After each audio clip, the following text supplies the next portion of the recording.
ndaza rero ndakomeza sinaciye mu rugo njye Rwamagana mpa abantu bari bahari hari Kalisa Atanazi wigishaga i Rwamagana hariya yitwa Saint Aloys muri segonderi yaho, turafotora turamuha, turakomeza turaza. ubwo mwafotozaga iki? Photocopieuse zari zihari yo ku ishuri, bafotoje ku ishuri. Prefet des études nawe twari twaramwejeje mu muryango. zari page zingahe? Ntago zari nyinshi, zishobora kuba zari nk'eshatu. Page eshatu. Hari ikintu kidasanzwe se cyari kiriho cyerekana ko ari inyandiko ya FPR cyangwa n'uburi biba byanditsemo buryo twabikoraga mu ibanga bihishe, ntabwo rero aho nabihaga nabo twabaga tuziranye. ubwo genderaga ku kivuga uti umuntu aya makuru ndi gutanga ni amakuru akomeye cyane y'umuryango, igihugu cyita umwanzi. Ibyo twari twarabyiyemeje, mfashwe na byambikoraho. ariko ntabwo twagiraga ubwoba, numvaga batari bumufate. Icyizere cyari gishingiye nari mfite indangamuntu, ntabwo nta kimenyetso yuko nagiye hakurya nkongera nkagaruka, ntacyo. numvaga batari bumufate. Yego. kandi nari maze igihe nkora ibyo bintu kuva 79 ntawe wigeze amfata. noneho birumvikana byagusabye ariko mugenzi wanjye ko atarahaza, atari iwabo hari iriya za Gitwe, yari n'umwadivantiste, we wabonaga afite ubwoba. icyo gihe responsable Ndemeza agize we wabonaga yatinye, ariko ndamusobanurira mugane witinya, none hagumana rero nankurayija kuko yumvaga nawe ari umunyamuryango.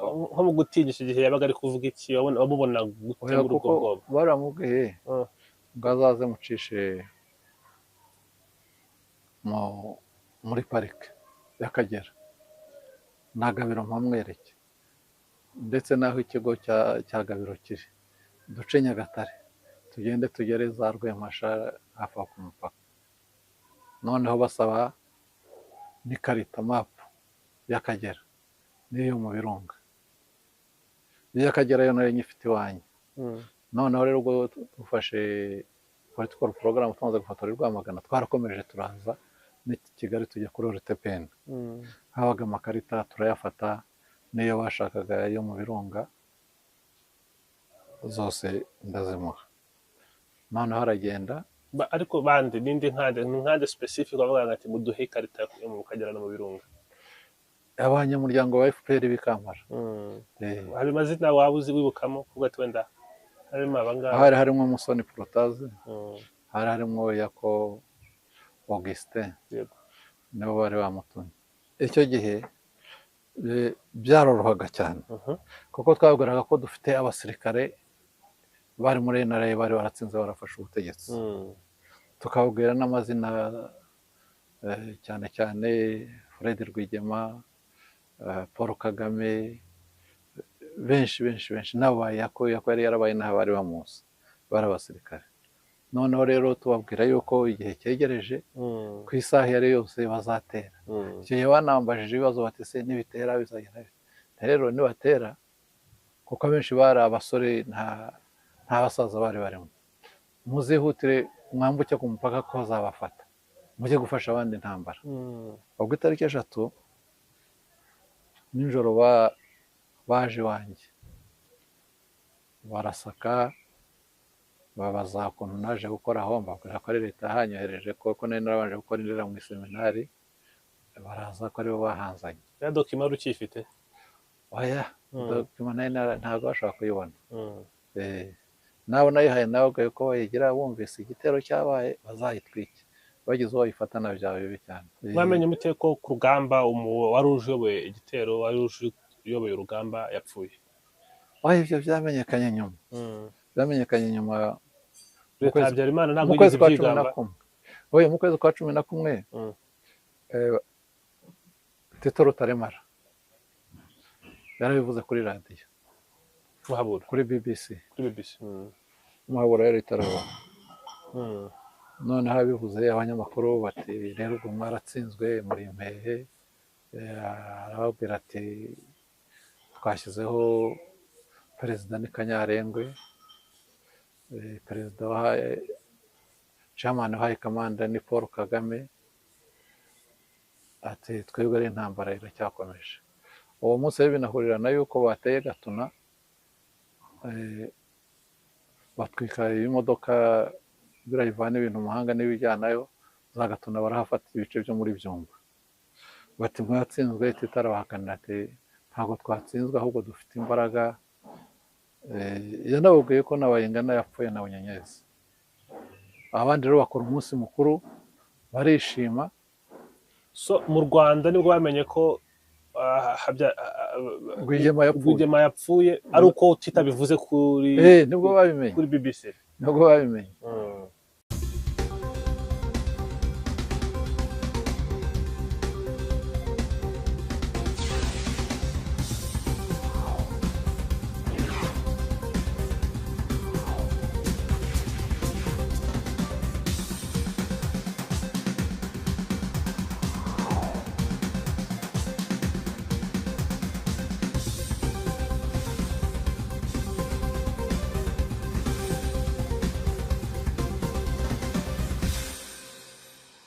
Yego mwaramukanya amahoro y'Imana abakunzi ba One Nation Radio, radio ya diaspora y'u Rwanda, ijwi rya diaspora y'u Rwanda.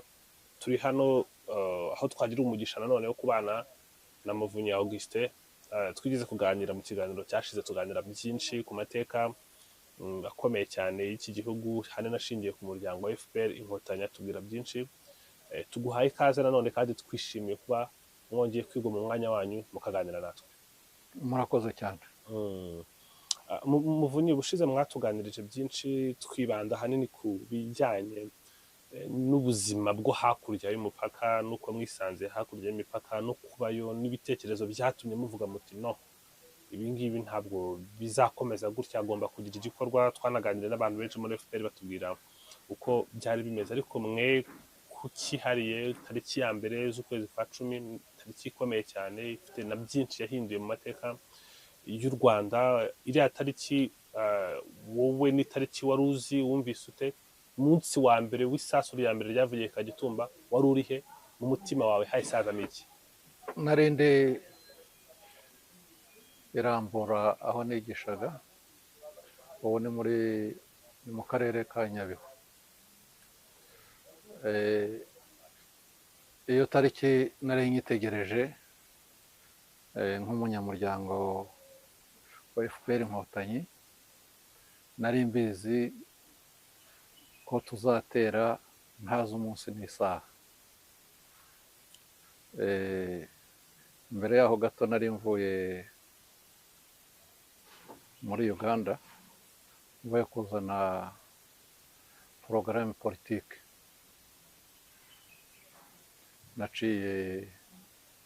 Navuye iwacu kuko hari mu biruhuko bikuru, mva iwacu umurenge wa Gahini. Bantumyeho umuntu wari uvuye Kampala, araza agera iwanjye, arambwira aho tuzavana political program, ariko bavugaga yuko ushobora no kuhahurira na ba Rwigema na ba Bayingana, kuko inzira zaho nari nzizi ntabwo byari guca ku mupaka wa Kagitumba. Turamanuka Nyagatare, tugera Rwempasha, tujya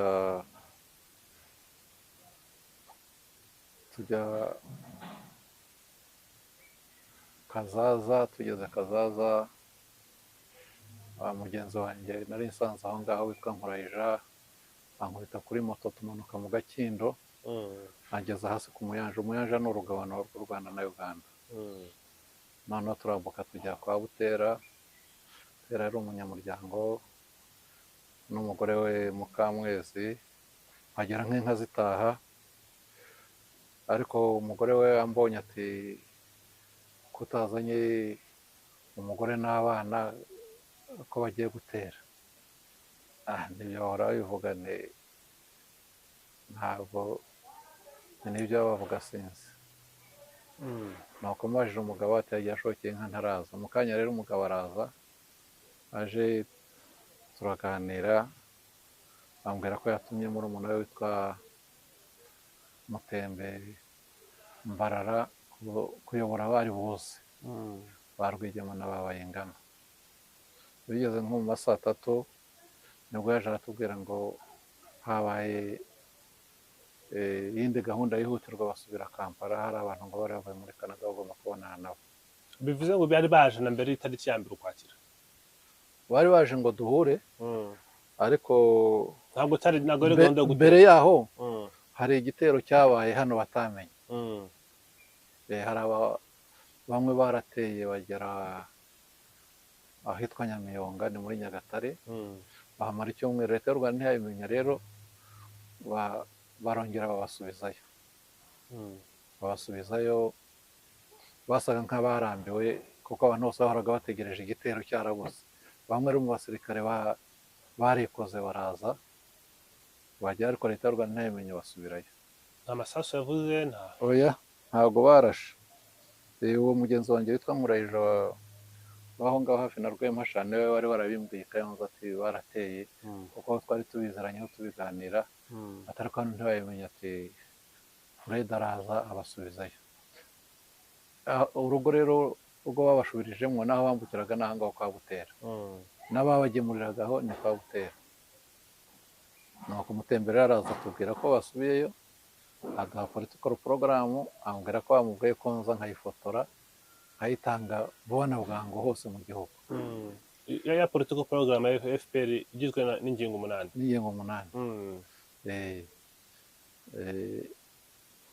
Iyo ni nayo yari verisiyo ya nyuma. Yaje gusimburwa n'iyo ifite ingingo 9 irimo kurwanya jenoside n'ingengabitekerezo. Nuko mu gitondo rero political program baguha kopi?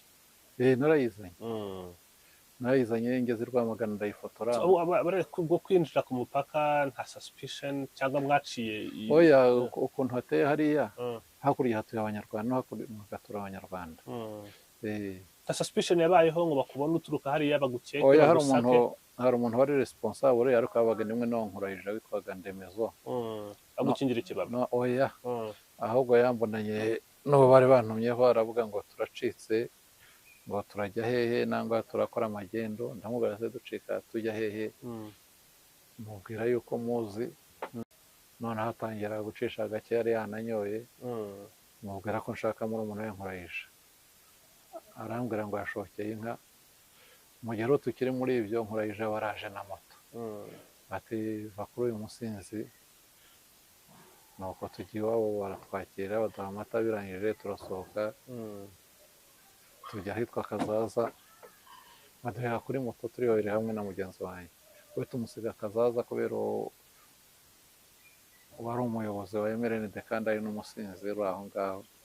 Noneho yaranjyana angeza ku mupaka aho ku Muyanja, ndambuka n'utuzi dutembuye urutyo kwambuka ukigendera, njya hakurya kwa Butera nari mpazi Gashenyi.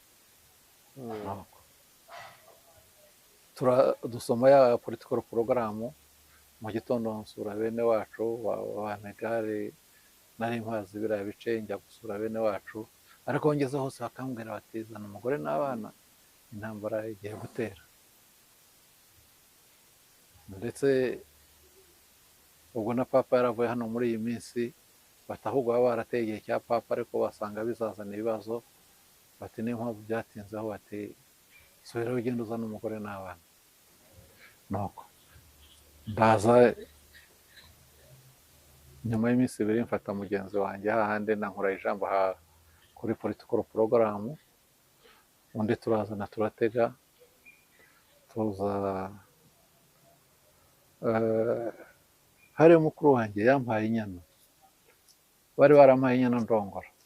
Noneho ndayirongora ndayizana kugira ngo ibe kava, ibe nk'ikintu cyo kunkingira uri bumvaze mvuge ko mvuye kuzana inka, kuko abahari abenshi bari banzi. Ndayizana nyisiga muri bene wacu mu Mutara, ntegereje ko hazaba igiterane cy'inka, noneho bakayipakira bakayinzana bakayigeza i Gahini. Ndaza rero ndakomeza, sinaciye mu rugo, njye Rwamagana mpa abantu bari bahari. Hari Kalisa Atanazi wigishaga i Rwamagana hariya yitwa Saint Aloys muri segonderi yaho, turafotora turamuha. turakomeza turaza ubwo mwafotozaga iki fotokopiyeze zari zihari yo ku ishuri bafotoje ku ishuri prefe des études nawe twari twaramwijije mu muryango zari paje zingahe ntago zari nyinshi zishobora kuba zari nk'eshatu paje eshatu hari ikintu kidasanzwe se cyari kiriho cyerekana ko ari inyandiko ya FPR cyangwa n'uburyo biba byanditsemo twabikoraga mu ibanga bihishe ntabwo rero aho nabihaga nabo twabaga tuziranye ubwo genderaga ku kivuga utuye umuntu aya makuru ndi gutanga ni amakuru akomeye cyane y'umuryango igihugu cyita umwanzi ibyo twari twarabyiyemeje mfashwe na byambi nkoraho ariko ntabwo twagiraga ubwoba numvaga batari bumufate icyizere cyari gishigaye nari mfite indangamuntu ntabwo nta kimenyetso yuko nagiye hakurya nkongera nkagaruka ntacyo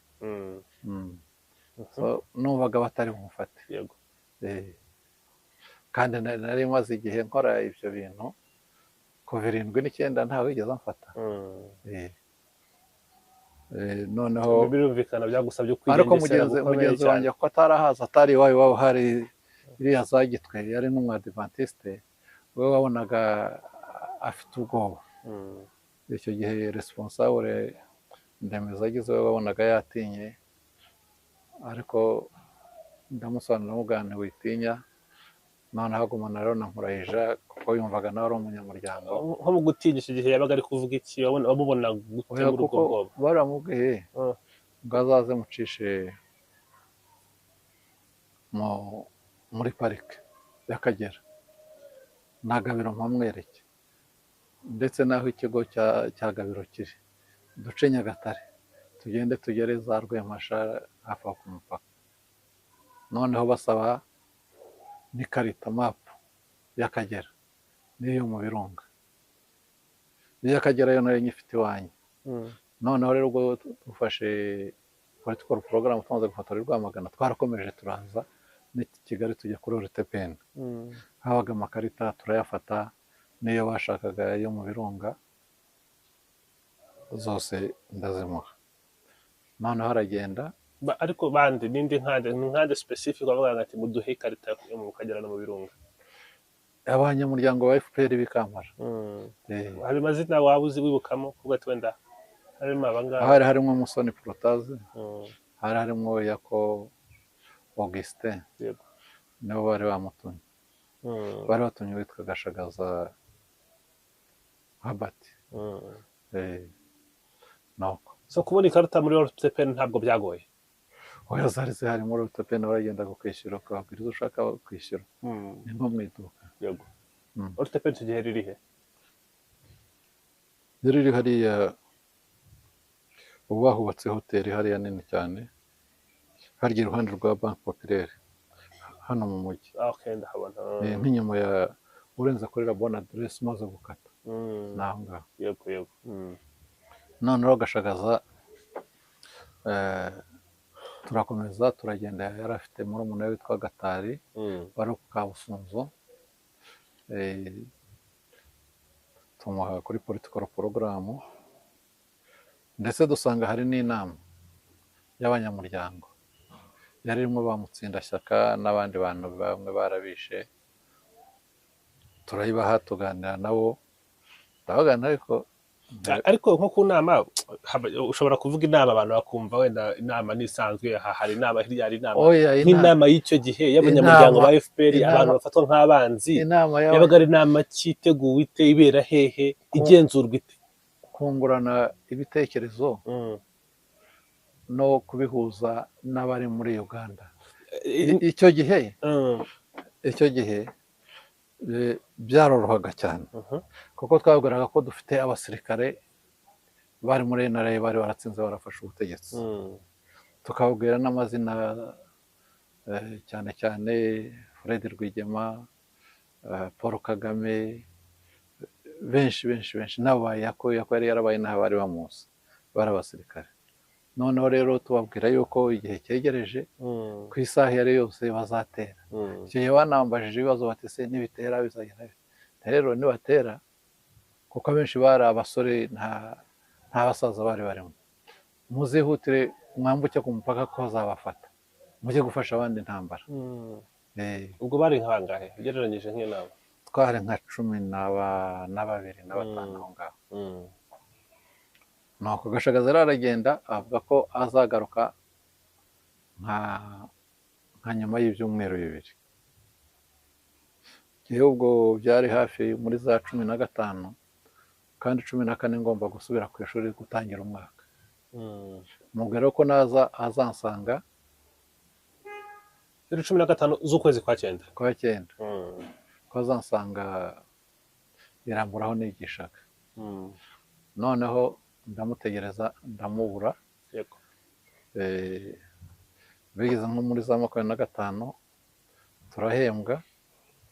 Muri iyo weekend rero kuwa 5 maze kwigisha yenuriye bisi ndazanza kumushaka ndamubura. Kwa murumuna arambwira ati ntiyari yaza. Ndakomeza njye iwacu Ikibungo muri komine Rukara. Ndarayo rimwe kuwa 6 ndagaruka ngo ndore ko twakubitana ndamubura. Ku cyumweru rero nisubira ku kazi. Itariki ya mbere rero ntabwo twe twabimenye. Yo kuwa mbere sinigishaga. Madamu niwe wagiye kwigisha avuga yuko bazanye abana bo mu mwaka wa mbere batangira segonderi. Avuga ko yumvise abavuga ko inyenzi zateye. Noneho hari nka 6:45 ushyiraho radiyo Rwanda ihita itanga amatangazo. Nuko nguko tumenya nyine yuko baje, kuko barateye ntibabivuga ariko radiyo yabivuze ku itariki ya 2. Nuko noneho asubira ku ishuri ariko asanga hari umwuka mubi kuko bumvise ibintu by'intambara. Nabo bazanaga abana bati bafite ubwoba bati ntabwo tuzi ko turi bugereyo.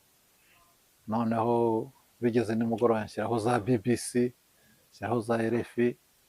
Noneho nkumva Dr Majoro Bayingana Peter niwe urimo kuvuga, avugana n'abanyamakuru ba BBC, avugana n'aba RFI, arazi Icyongereza n'Igifaransa, avuga no mu Giswahili. Nuko amakuru arakomera. icyo gihe Bayingana yavugaga iki? Yavuga ko bateye, ko baje kubohoza u Rwanda. Cyane cyane avuga ko hari leta yabirukanye mu gihugu, ko rero babujije gutaha, ko ari impunzi za kera zimaze imyaka irenga 30 mu buhungiro, ko rero na leta yari iriho ko yavuga ngo nibagome yongiye mu bihugu bashake ubwenegihugu ko u Rwanda ari ruto. Ibyo rero byose arabihakana ati ntabwo u Rwanda rwaba ari ruto. Bafite naho inyamaswa ziba, turutwa n'inyamaswa. Avuga rero ko hari igitugu, nta bumwe buhari, ari abanyarwanda bari imbere bafite ibibazo, kandi no mu mahanga bahunze nabo batabafata nk'abenegihugu. Ko hari ibibazo byinshi rero bigomba gukemuka. Asubira muri political program ko hagomba kuba demokarasi, ko bimwe byo gutora Habyarimana 100%, yiyamamaje ari wenyine, ko ibyo bitashoboka, ko hagomba kuba amashyaka, hakaba demokarasi isesuye. Nuko ubwo itariki 3 birakomeza, ndetse nk'itariki 4 bavuga ko bafashe Nyagatare, bafashe Gabiro. Ariko Habyarimana yari ari mu nama New York. Noneho ajya kuri radiyo avuga yuko ari Uganda yamuteye. Ntabwo ibyo abanyarwanda yabyemeye b'impunzi bahejeje mu gihugu. Ariko Bayingana akabisobanura ku maradiyo, twebwe turi abanyarwanda ntabwo turi abanyayuganda. Ariko Habyarimana akavuga ati ni ingabo za Uganda zaje n'ibimodoka byabo n'imbunda zabo, ni Uganda yaduteye. Ubwo itariki 3 nijoro baje iwanjye barasaka babaza ukuntu naje gukora aho, mbabwira ko ari leta yahanyohereje kuko nari narabanje gukora indera mu iseminari, baraza ko aribo bahanzanye. ya dokima wari ukiyifite? Oya, dokima ntabwo bashobora kuyibona. Nabo nayihaye nawe ko bayigira bumvise igitero cyabaye bazayitwike, bagize uwo bayifatana byaba bibi cyane. nawe yawe warayitwitse? nanjye yanjye narayitwitse. noneho bati waje hano te, nari narasabye akazi muri minisiteri y'abakozi ba leta, banzana hano bamvanye mu iseminari Ndera. nasabye na mitasiyo ntayo bigeze bampa. nari mazeyo imyaka 6. nuko ubwo baragenda, ariko umwuka uba mubi. Jye na madamu aho twigishaga batubona abantu bakaduhunga n'iki, intambara nkomeza nyikurikirana ku maradiyo. ubwo ariko bashyize za bariyeri ahantu hose, rudi buroka, nta muntu ugenda, nyine byabaye ibibazo by'intambara bitoroshye. mwamenye mute ko ku rugamba wari uyoboye igitero, wari uyoboye urugamba yapfuye? ibyo byamenyekanye nyuma. byamenyekanye nyuma leta ya Habyarimana ntabwo igeze ibyigamba. mu kwezi kwa 11 Tito Rutaremara yarabivuze kuri radiyo, kuri BBC. Muhabura yari itarabona. noneho abivuze abanyamakuru bati rero ubwo mwaratsinzwe muri impehe.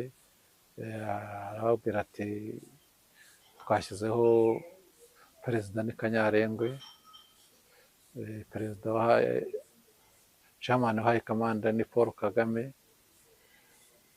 ati twebwe ari intambara iracyakomeje. uwo munsi rero binahurirana yuko bateye Gatuna, batwika imodoka birayivana ibintu mu mahanga n'ibijyanayo, za Gatuna barahafata ibice byo muri Byumba. bati mwatsinzwe, titarabahakanira ati ntabwo twatsinzwe ahubwo dufite imbaraga. yanababwiye ko n'abayingana yapfuye na Bunyenyezi. abandi rero bakora umunsi mukuru barishima. so mu Rwanda nibwo bamenye ko Rwigema yapfuye, ari uko titabivuze nibwo babimenye kuri BBC. nibwo babimenye. nuko ubwo rero mu gitondo bakora umunsi mukuru wo kwishimira yuko Rwigema yapfuye, mbese ko batsinze inyenzi zihise inkotanyi, niko bavugaga. ati twarabatsinze, twanabambukije umupaka basubiye bavuye. ubwo byari bibaye itariki 2 z'ukwezi kwa 11. noneho nanjye nagiye muri urwo rugendo tujya kuri komine Karago mu kwizihiza ibyo byo ko Rwigema yapfuye, ariko abantu bakaduhunga, nkagenda jyenyine na madamu. kugenda kubera iki mwahisemo kugenda? kugenda byari gahunda ya leta ko abantu bose bajya kwizihiza yuko leta y'u Rwanda yatsinze umwanzi inyenzi inkotanyi, inyangarwanda. nuko turagaruka rero nijoro, ubwo ni tariki 3, itariki 4 nijoro baraje, noneho baramfata bati urarashe, bati nangwa hari abantu barasiye aha, bati tugende.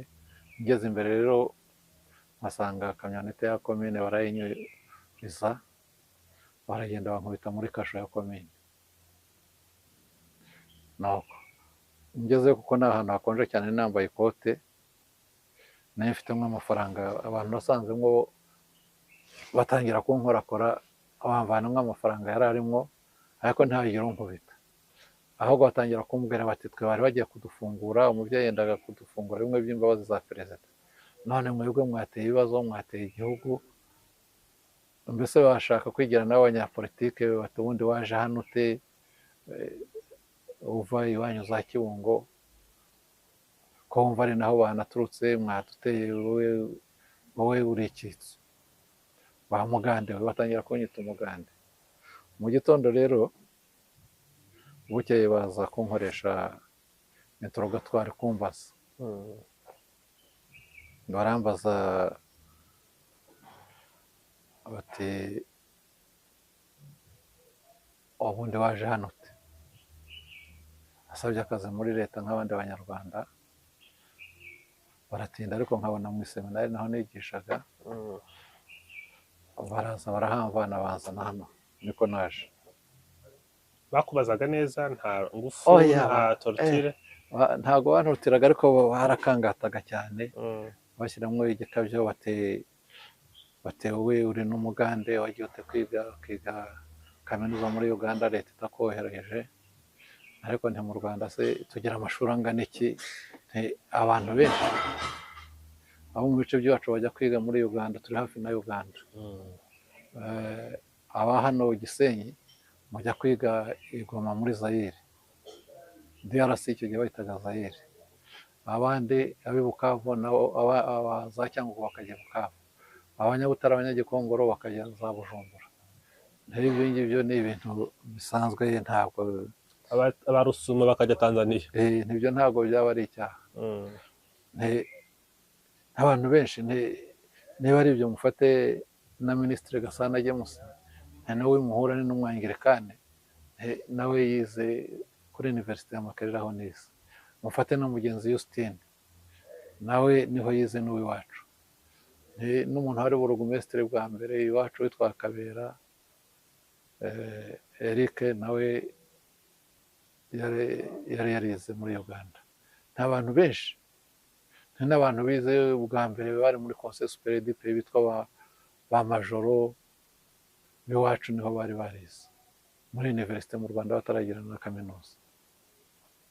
Arakomeza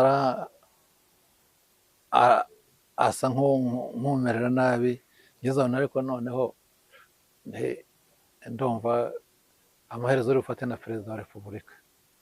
Ati ze mufatira iki? Nti yuko nawe yagiye kwiga i Kongo. Ati ryari? Nti bamwirukanye mu iseminari Kabgayi, Habyarimana Musenyeri Bigirumwami yamujyanye kwiga muri Saint Paul muri Bukavu. Ati shati wowe ati uri maneko? Ntabwo ndi maneko. Ati se ibyo wabimenye ute? Ndabizi, ntese mu Rwanda ibintu byose ntitubizi. Tuguze na se Habyarimana ntamuzi Jean Baptiste ntazirikana nyina wa Suzanne.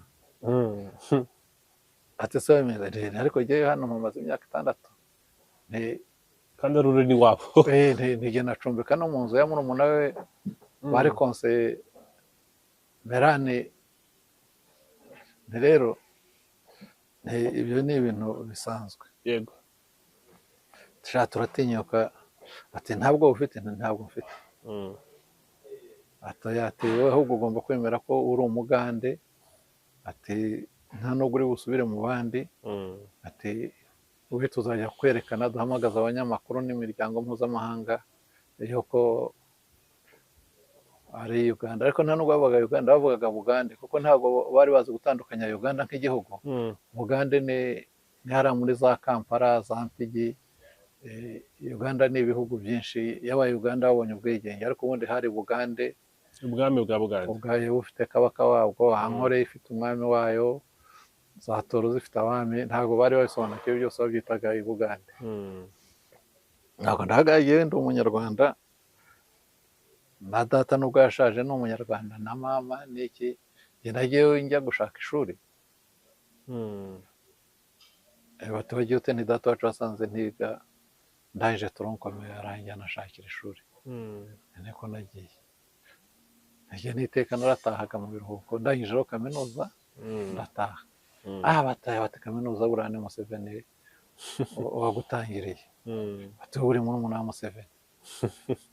Nuko abantu barahurura baje kureba nyine ngo inyenzi bafashe, batanze ibihuha ngo inyenzi zahageze ngo bazifashe. Hazamo abanyeshuri nari narigishije bakoraga kuri za centre de santé b'abasosiyare no ku ruganda rw'icyayi. Batarekareka baturiya n'umwarimu wacu barabeshya. Nuko ngumaho madamu n'umubikira wategeka ku ishuri baza kunsura, bampa n'igitabo cyo gusoma, bampaho n'amafaranga, noneho kujya baranshyize muri sale y'abapolisi, abapolisi rero nijoro mbagurira byeri. Hariya harakonja, bacanaga umuriro bakota, noneho ndababwira bagura n'ibigori, turotsa turya ibigori. kandi uri muri kasho baragufungura ukajya hanze kuganira nabo? aho ngaho nari ndi hamwe n'abantu, ntabwo nari muri kasho nk'abandi. nuko ubwo amafaranga uyu wari afite na radiyo, noneho igenda ayifungura, noneho numva inkotanyi ahubwo zageze no mu birunga. ubwo turacyari mu kwa 11? turi mu kwezi kwa 11. aho nahamaze iminsi nk'icyenda, noneho ku munsi wa 9 bazana ibyo kurya, none ibyo kurya nanga kubirya. kubera iki? oya, nabonye ari umuntu nkazi, noneho baravuga ukeka ko bashobora kuba baguhumanyije? naketse ko ari uburozi, kandi bishobora kuba byari byo, ndanga. noneho bati ntimwaravuze ngo mufungiye politike, Mandela bamufunze imyaka 27, baramurekura, ubu se muzandekura ko muzanyica? bati se hari abandi twishe? neze nta bantu bo muri repubulika ya mbere? bati bande? ni Foroduwari Minani wari minisitiri wa inforomasiyo, Habimana Gaspard wari minisitiri w'amashuri, abantu benshi na Kayibanda ngo bamufunga yicwa n'inzara agwiwe. ni n'abambere bo muri Rinare, ntibarwa Michel Rwagasana, abitwa ba Bwanakweli bo muri yari afite ishyaka rya Bwanakweli, n'abandi benshi cyane ntibaguye mu Ruhengeri. nuko batisha bati uranga kurya ariko inzara ntabwo izanyica. noneho ngira ngo bagira ubwoba, kuko nari maze iminsi ntarya.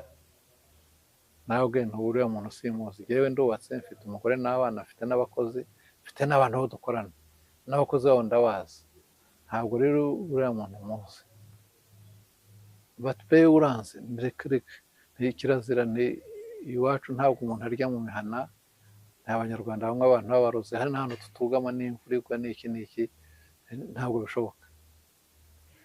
batisha bati wowe uzapfa, ntacyo nzaba. noneho ngira ngo babwira burugumesitiri, bagezeho bagira ubwoba, nko mu ma saa 9. ubwo rumeze nk'iminsi ingahe ntacyo ushyira mu nda? iminsi 9. iminsi 9 ntacyo ushyira mu nda? naherukaga bya bigori mwotsaga? nibyo naherukaga. n'icyayi n'imigati madamu yari yaranzaniye n'ababikira. noneho batisohoka, nibwira ngo bagiye kundekura ntahe. noneho mbona barakase berekeje kuri uyu muhanda mukuru wa Ruhengeri Gisenyi, ariko uca ku kigo cya gisirikare cya Mukamira. nibwira ko bagiye kunyicira mu kigo cya gisirikare. umuntu aturenze irembo gate yaho, tugera ku muhanda mukuru, nibwira ngo barankatisha mu Ruhengeri, buriya niho bazajya kunyicira, mbona ntibagiyeyo, noneho barankatisha. ndavuga nti buriya baranyicira mu Bigogwe. turenga ikigo cyo mu Bigogwe, turagenda bankubita muri brigade ya gendarmerie Gisenyi. ubwo bibaye nka za saa 11 n'igice, saa 12. ariko tuhageze niyambura isaha na cya gitabo, ndabimuha nti muzabimpere directrice n'umugore wanjye, mbese bizabe nk'ikimenyetso y'uko bantwaye. ntabwo bigeze babibaha. ndara aho ngaho rero, mu gitondo banjyana muri kasho yindi, nsangamo abantu benshi n'abaprofeseri bigishaga ku Nyundo twari tuziranye, n'abacuruzi ba Gisenyi. ndaramwo. mu gitondo hari umugabo witwaga Bwanafeza Agustin wacuruzaga, yaranguzaga amatabi, amasegereti. noneho uwo yarasohokaga, umugore yaramugemuriraga, akagenda akanywaho ka byeri akanarya. noneho abandi bari babizi, nza kumubwira ntigira mushiki wanjye ukora muri electrogaz. ubu ni wasake uyu munsi na REG. umbwira umugore wamubwire ntafite mushiki wanjye witwa Erusa Kabera akoramwo, yari umukobwa wo kwa data wacu, amubwire ko ndi hano. Noneho aragenda kuko aramubwira, noneho ndaza kungemurira, nazana ibyo kurya agomba kuba yarabivanye muri resitora kuko yari amaguru y'inkoko, imigati n'amacupa ya fanta n'ikiro cy'isukari. Ndabirya nasangira n'abandi bari bari aho, ariko aranyizeza ko twavuganye ari inyuma y'umuryango, ati ndagerageza baze kugufungura. Nuko ubwo ndara aho ngaho, mu gitondo arongera arangemurira icyayi muri teremosi, ati rwose tuwihangane. Bigejeje rero nka saa 5 baza gufungura abantu, twebwe batujyana muri prison centrale ya Gisenyi.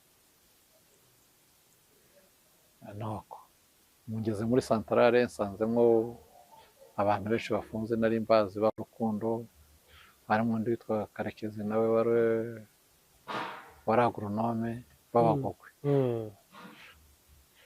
Dusangamo abantu bo muri sous-préfecture ya Ngororero, barimo ba sous-préfet na ba burugumesitiri na ba conseiller n'abandi bantu bari barisha abantu muri Kibirira, muri commune Kibirira na Satensi, ubu ni mu karere ka Ngororero, kuko itariki 2 bishe abantu muri Kibirira kubera nyine igitero cyari cyabaye, abatutsi baho barabishe Abagogwe. Bambonye rero noneho barasara bati dore ngo uriya Rwigema. Baranyanja nari nkiri umusore, bati wowe umuntu ureshya utya, umuntu wavuye iriya uje kwenda iki? Baza mbese nk'ibyo gushungera umuntu. Ariko abandi banzi bakwije ibihuha ngo nari mfite ngo imbunda nka 17, ngo kuki ntabahayeho. Nesha ibyo ni ibihuha, barababeshya. Nuko tubaho sangamwe na Padiri Ntagara. Padiri Ntagara yari yaranditse, papa yaje yari yarandikiye papa amubwira akarengane kaba hano, ivangura, ibintu bya politiki y'iringaniza, akarengane kose yari yarakanditse, nawe baramufashe. Nuko ngezemo rero ndamuganira na rero Padiri, abo bantu bazatsindwa. Ati bito Augustin, ukuntu bazatsindwa, intambara yarabaye batoragura umuntu wese witwa Umututsi. Ntabwo rero biriya bizabahira. Ati nibyo ntabwo intambara yagateye ngo ufate abaturage bagire uburwane n'abaturage, ahubwo bakagiye ku rugamba bakarwana n'ababateye. None se abaturage bafite imbunda? Reba ukuntu bagufashe, reba ukuntu bafashe wambeshyira ngo ufite imbunda. Nuko ati uzi ko ari byo, ariko ntukajye usinzira, niba uri inyeshyamba zirwana nijoro, ndabizi ntibazadufungura.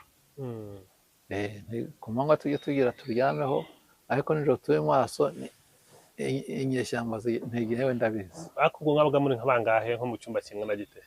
Muri gereza twari benshi cyane, bari barafashe abatutsi bose, nimwe bari hari n'abahutu bamwe na bamwe nabo n'iby'inzangano bakabazana bakabakubitamo. Nuko icyumba ubwo kingana gute? Gereza ya Gisenyi. Mwari mwagiye muri gereza mwavuye kuri brigade? Twari muri gereza. Gereza hari hanini yego. Ariko ubwo mwagiyemo nta dosiye, nta dosiye, nta n'urukiko? twari dutsikanye, bagafata n'abagande, abashoferi, abantu b'Abatanzaniya, abanyamahanga bose bakaza bagakubitamo, baratoratoye. Abakanishi baraza bakarundamo, ubundi bakanarwa kumvikana nabo, noneho bakaza kumpamagara ngo njye kubasemurira. Bati byarangiza mpuza wari susita akavuga ati uracyahakana kuri umugande, uvuga Icyongereza ukavuga Igiswahili, ukumva ibirimo byabo. Ati rwose utahakana? Maya ariko noneho ni na Habyarimana se ukavuga igifaransa ni umufaransa. Indimi abantu baraziga, ntege nakubwiye yuko nize y'imyaka 11 yose rero ndabyumva, kandi na hano nigishaga igiswahili n'andi masomo n'icyongereza n'igifaransa, ntige nta kibazo. nuko bikongera bityo abo bafashe akampamagara, abazungu bafashe ibintu nk'ibyo. ariko muri gereza hari amakuru yo hanze mwayamenyaga mute? Abinjiraga abo bafashe, abo bafatiraga ku rugamba barabazanaga nibo batubwiraga aho bageze. N'abandi baturage basanzwe barafataga cyane. Noneho rero bigereje itariki mu kwezi kwa mbere, itariki ngira ngo 21, Inkotanyi rero zitera Ruhengeri, zifungura gereza. Zifunguye zitwara ba Majoro Rizinde, ba Biseruka, ba Muvunanyambo, abitwa ba Jobashi, abantu bamwe barabatwara abandi baranga. Noneho abanyururu bamwe batajyanye nabo bakwirakwira hara muri Ruhengeri, barabafata bamwe baza kubafungira ku Gisenyi, niwe babitubwiye. Noneho babitubwiye hari abantu bari bafitemo uturadiyo duto baratuzanye. Noneho ndagenda habwira muri cyo dushyireho BBC. Dushyizeho BBC numva Kayitare arimo kuvuga. Kapitene Kayitare niwe yari mu bateye igitero Ruhengeri, nari muzi yanyeraga inyuma muri segonderi. Ati twahafashe, ati twatwaye Rizinde, twatwaye n'abandi rero bavugaga ni ba Dr Rudakubana, abitwa ba Garasene naho Umuremyi w'Abagogwe, banza kubavuga kugira ngo batica imiryango yabo kuko barabatutsi. Ariko Rizinde baramuvuze, Muvunanyambo, Biseruka, noneho bakongeraho n'abandi abo n'abatutsi bandi bari batwaye. Nuko tubamwo icyumweru cyakurikiyeho,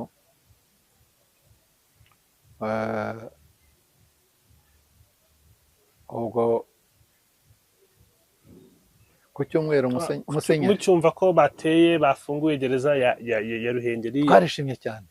Padiri Ntagara yarampobe ati Augustin, ati ntukavugane n'abantu, ati bamwe bakugurisha kuko ufite amakuru ya nyayo. Natwe ariko bazadufungura. ubwo naho naganaga icyizere cyese kigaruka. Noneho ubwo leta isa nkaho yasebye, kuko yaravuga ngo Inkotanyi ngo ziri muri Uganda. Barano baje bajya mu mujyi wa Ruhengeri bafungura gereza. Biba rero noneho ikibazo, kuko Inkotanyi baravugaga ko kuri radiyo bati twebwe turi mu Rwanda. Urumva kongera guhakana ko ari Uganda bisa nkaho bibaye ikibazo. Noneho intambara irakomeza, ariko ubwo hagati aho ngaho umugore wanjye yarahunze bamaze kwica Majoro Rwendeye. Zarambura umugore wanjye niho yari ari, barabatera. Ariko nyuma za Majoro Rwendeye yari mu ntoki, yarashinzwe ibintu by'ibimodoka biriya by'intambara. Yari umusirikare ukomeye abishinzwe. Noneho asubira rero iriya, kuko Habyarimana yari yaravuze ngo yarabatsinze. Rwenda akavuga ati Inkotanyi, ariko niko batubwiraga, ati Inkotanyi zirihuta na Kigali, barongera bamusubiza. Iyo bamushubije yaragenda agwa muri ambushi hariya hirya za Rwinkwavu nka za Nyankora aho ngaho. Nuko arapfa. Apfuye rero Rambura, haza umwuka mubi ahantu hose ko Rwendeye yapfuye.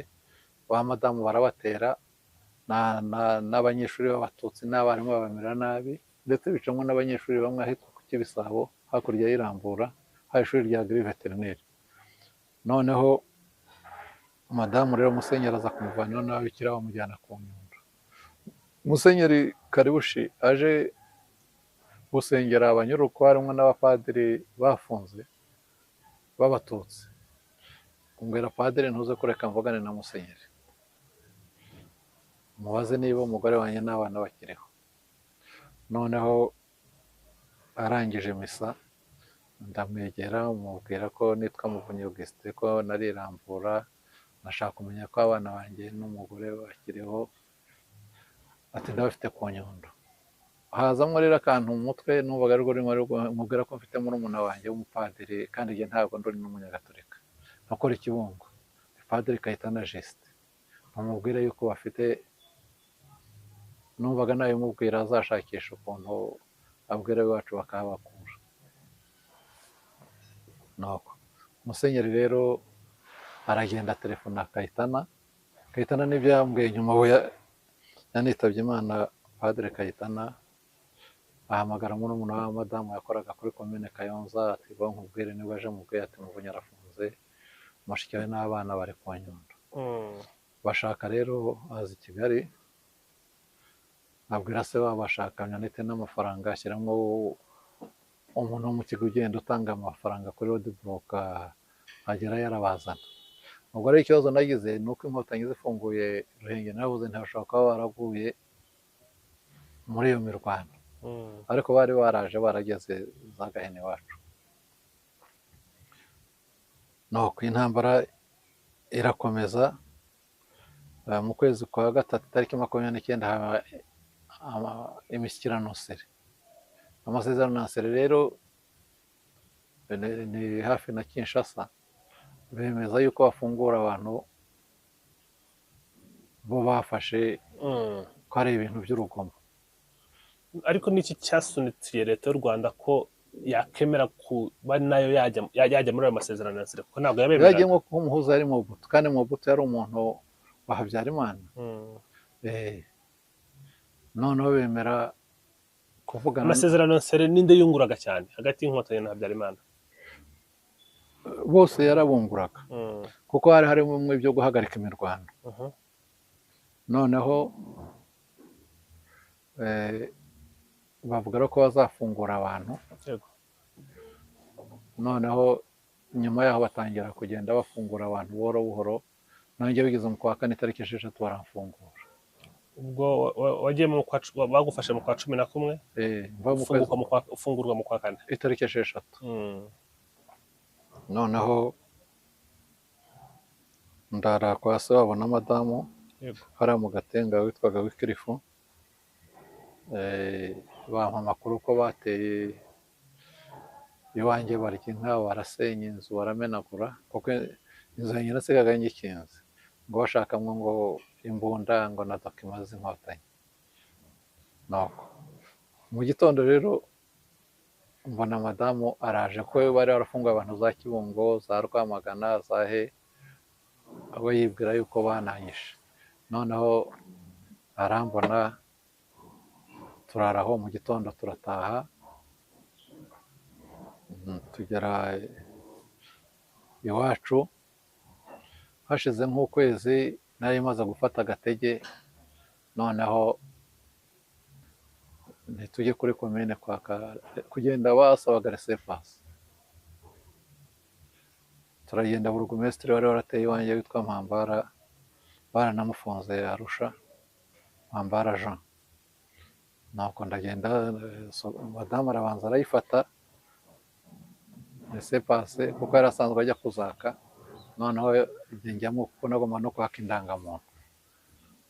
Sekreteri aramubwira ati hano hari umugabo witwa Muvunyi Augustin ushaka indangamuntu, tambwiye yuko bamufunguye, umwarimu mu mashuri y'Igisenyi.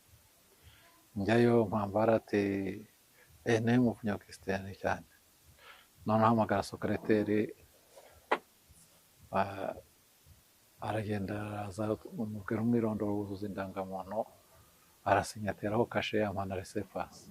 ndasohoka, hari umunsi w'isoko rero ahitwa Karuhambi iwacu aho ngaho, nsangayo madamu n'undi mudamu twari hamwe witwa Mutetere Dativa. ntabwo ntibayimpaye rero resepasi yo kujya Igisenyi, noneho uzamfata azanyica, ntegewe ndashaka ko njya mu Nkotanyi. batuzaca hehe? none kuva Kibungo ujya Gisenyi, urumva ntigewe nshobora gufata imodoka nkaca mu bice bya Kibungo, ni hafi na Rusumo, nabona uko nambuka. manutse ko zazaza, nabona uko njya i Burundi. nanone nciye i Kigali ikora ku Burundi, waca na za Gitarama, ntigewe nzambuka, nangwa se nzashaka ukuntu nca muri aya mashyamba ya parike ngende. Barabiseka bahindura urwenya. Buracya ku wa kane Dative yakoraga muri ONG, agomba kujya i Kigali, kandi imodoka nyinshi bari barazifashe ari bushyire ibitoke abantu bo bakorana yego muri Compassion International. Noneho ambonera umwanya na madamu agomba kuza i Kigali kubaza iby'akazi, kuko nanjye nari nababwiye ko nshaka kubaza iby'akazi ariko nzi ko bidashoboka. Noneho Dative anzanye ngera i Kigali,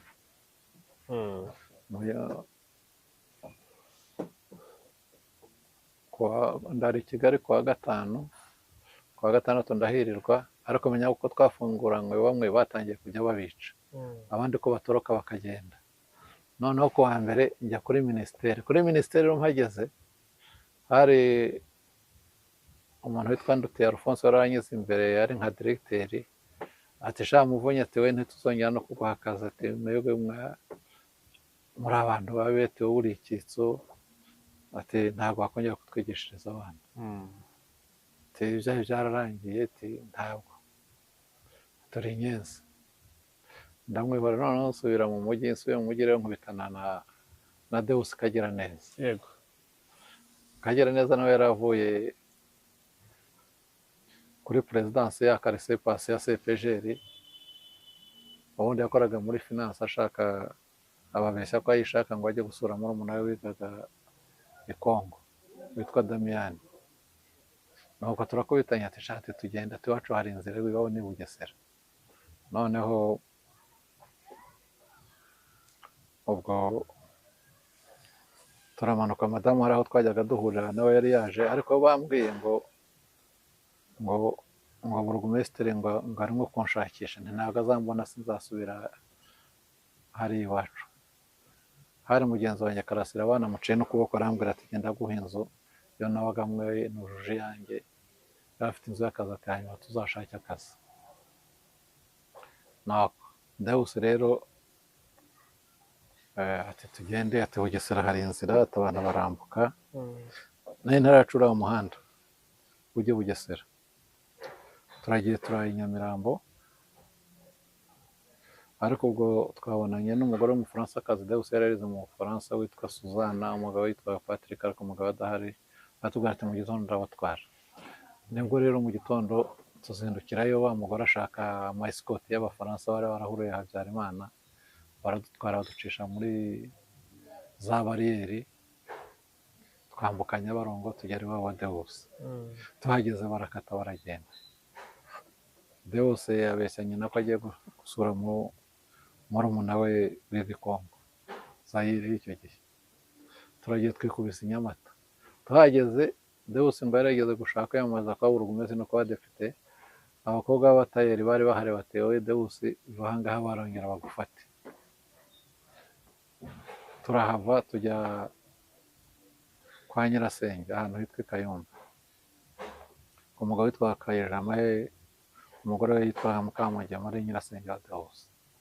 Tuhageze rero hari mu mugoroba, inka yabo yari yabyaye yabananiye, ariko ndagenda ndayibabyariza.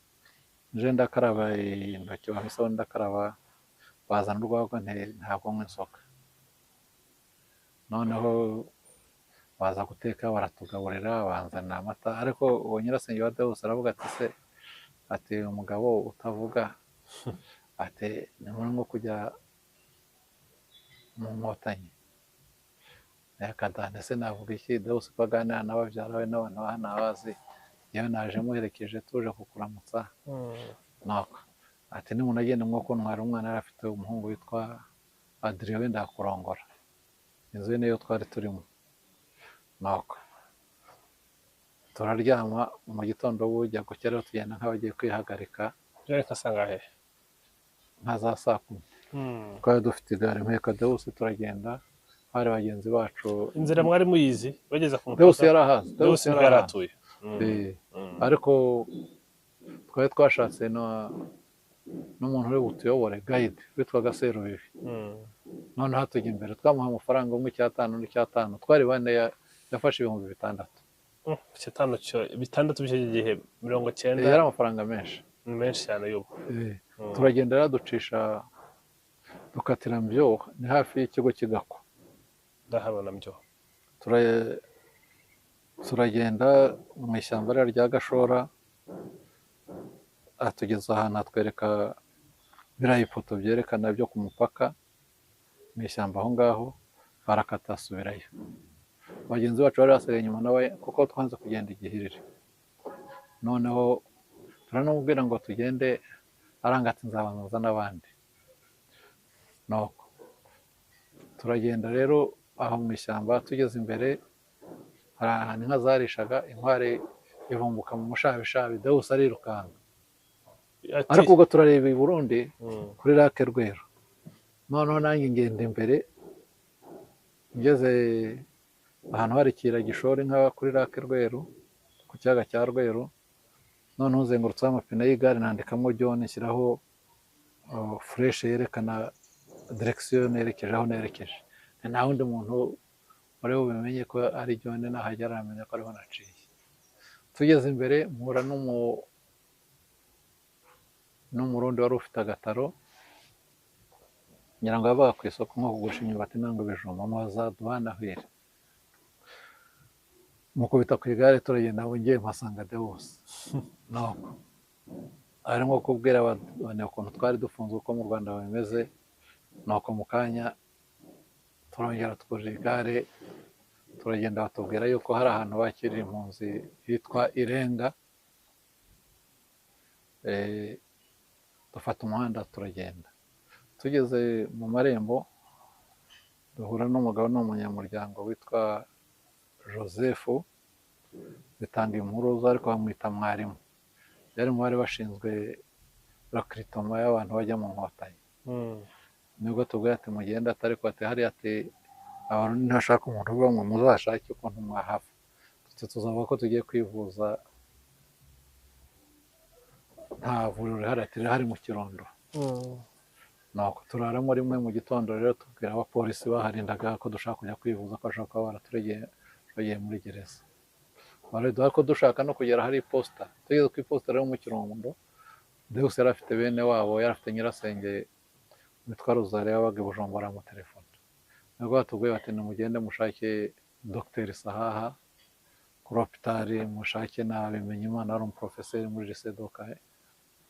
noneho Sahaha atwandikira transfert medicale tujyana i Bujumbura, dusubirayo. batubwira aho turara, witwa Bimenyimana Augustin, nawe yari umuprofeseri aho, aratujyanye turaye iwe. ariko Deus asubizaho rya gare ko ritari ryacu, ryari rya Denis. asubira amubwira ko tugiye, ababwira nabo ko bazadukurikira iyo nzira bazaca, ko bazagurisha amagare, bari bafite amagare abiri ko bazayagurisha, noneho bakaza.